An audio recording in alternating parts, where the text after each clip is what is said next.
What if I told you that some of the most profound spiritual moments happen on motorcycles going 70 miles per hour? Today, we're exploring how 5 friends turned their love of the Lord and of bikes into a lifetime journey of brotherhood and faith. You know what really caught my attention about these guys? The way they've managed to keep this tradition of loving motorcycles alive since their teenage years on Bainbridge Island, through marriages, careers, and all of life's changes.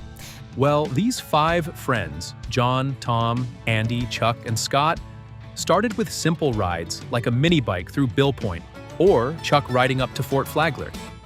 Then there was the time Chuck and John rode down to Olympia to see those evergreen Christian Center girls. But it evolved into something much deeper. We're talking epic adventures across the Pacific Northwest and Canada, complete with disasters that turned into legendary stories. Like that time in Port Angeles? Oh my goodness. When Chuck forgot his meds, nearly turned around and went back home. I can just picture the chaos. And remember that picture they took in front of the Arch of Antlers in Jackson, Wyoming? Yes. Remember those country hilly-billy singers and that chuck wagon food? Oh, yum! Makes my mouth water just thinking about it. And let's not forget what they call the Great Thunderstorm Incident, where Tom's GPS took us through a 20-mile gravel road in Alberta. Not only did they barely make it on that back road, but they almost ran out of gas. Somehow they talked a farmer to open up a gas pump for them. But they managed to find a steakhouse in a tiny little town out in the middle of nowhere. That's exactly what makes their dynamic so special. It's not just about the motorcycles, is it? It's about everything that happens in between. Well, speaking of what happens in between, they've developed this beautiful rhythm over the years. Like, they know exactly which gas stations have the least terrible coffee. They've mastered the art of fixing anything with duct tape. And they've got these inside jokes that are old enough to vote. Well, it's usually John's gas tank that made those stops happen so much. Oh, and remember Tom kept teasing John about eating so many Snickers bars? So, what do you think keeps a friendship like this going for over 2 decades? Because that's pretty rare in today's world. You know, I think it's partly about the ritual of it all. These guys have created their own little culture with specific traditions, like, well, Jenga. We all know Tom got sick of it because Chuck usually won. Insanity is a word that comes to mind. Yep, they always plan their trips the same way, which is to say they barely plan at all. Minimal planning, maximum chaos is literally their motto. They barely can agree on where they will be going, and then end up riding 800 miles a day just to get back home in time. Well, even earlier if John gets a call from Janine. Well, that approach certainly shows in their upcoming Lincoln City trip. They're riding from Post Falls, Idaho to the Oregon coast, and you just know something's bound to go hilariously wrong. Well, to be honest, they are not going to be on motorcycles. But hey, who is keeping track of this? Yes, it is time for them to reconnect, tell the same old stories, and share the same old memories. Because who knew?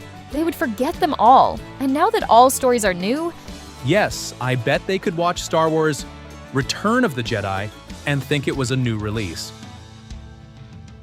Speaking of things going wrong, there's this running joke about whose butt is going to hurt the most. But here's what's fascinating. They've learned to embrace these mishaps as part of the adventure. In fact, hot spring searching is part of the agenda. yes, they need those tired bodies some soothing time. Of course, unless it's at the compound polygamy camp in southern Idaho. It's okay, Tom registers them using their actual wife's name in each of the 10 slots for spouses. And that time how they handled Andy's bike breaking down in the middle of nowhere? Well, that happened more than once. Instead of panicking, they all just stood around it like it was some sort of mechanical campfire, poking at stuff, pretending they knew what they were saying. Haha. Right. And that's such a perfect metaphor for their friendship. Sometimes you don't need someone to fix your problems. You just need your friends to stand there with you while you figure it out. And they've been standing together through everything. Marriages, kids, career changes, probably some really tough stuff we don't even know about. Thinking about all of this, did they ever include their spouses on one of these trips? I don't know. Yes, me neither. No one talks about that. You know what's really interesting? The way they've managed to maintain this perfect balance between the sacred and the silly. Like, they can go from roasting each other mercilessly to having deep conversations about faith and life. And it all feels completely natural. And they've created this mobile sanctuary of sorts, haven't they? With their fireside talk about Jesus and deep conversations under the stars. Exactly. These guys have figured out something pretty profound. That sometimes the holiest moments happen when you're doing the most ordinary things, like fixing a flat tire, or sharing a terrible cup of coffee at some random diner. Or Scott sharing one of his funny stories. Have you ever looked at Scott's face while he is telling a story? Look for his fake hillbilly teeth. Well, that's what makes their next adventure so exciting. A few days in Lincoln City, minimal planning, maximum chaos. Just like always. But I heard this time they were going to cook their own food. That's right. Andy already went to Costco and bought a flat of Kraft mac and cheese and 50 cans of ham. And you know what? Then after they eat, they will take that impossible to replicate photo they have been taking in that same spot for 15 years. That's probably exactly how it should be. Because after many years, they've learned that the best stories come from the unexpected moments, the breakdowns, the wrong turns, and yes, even their days at Fort Flagler youth camps. Those white knights still got it, I would say. Those are exactly the kind of connections we all need in our lives, aren't they?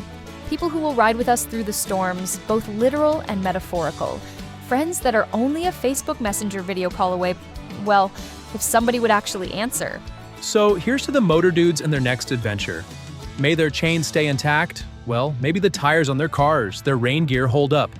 Well, at least stay inside until the rain stops. And their brotherhood continue to thrive.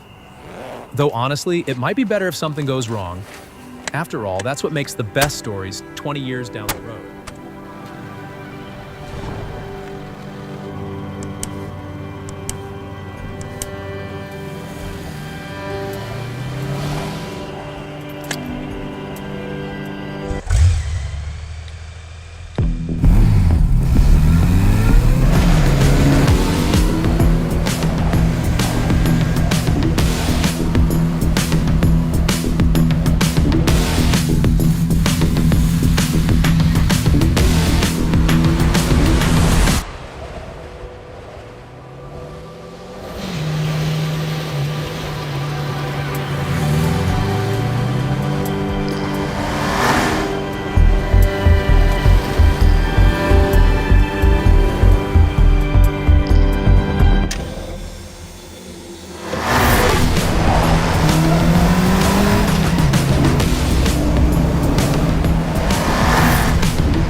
What does the ideal weekend ride look like?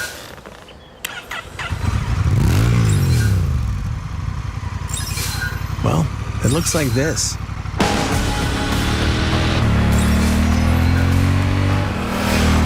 But sometimes, the lighting is even better. The 2025 Honda Rebel 1100T. Start your rebellion.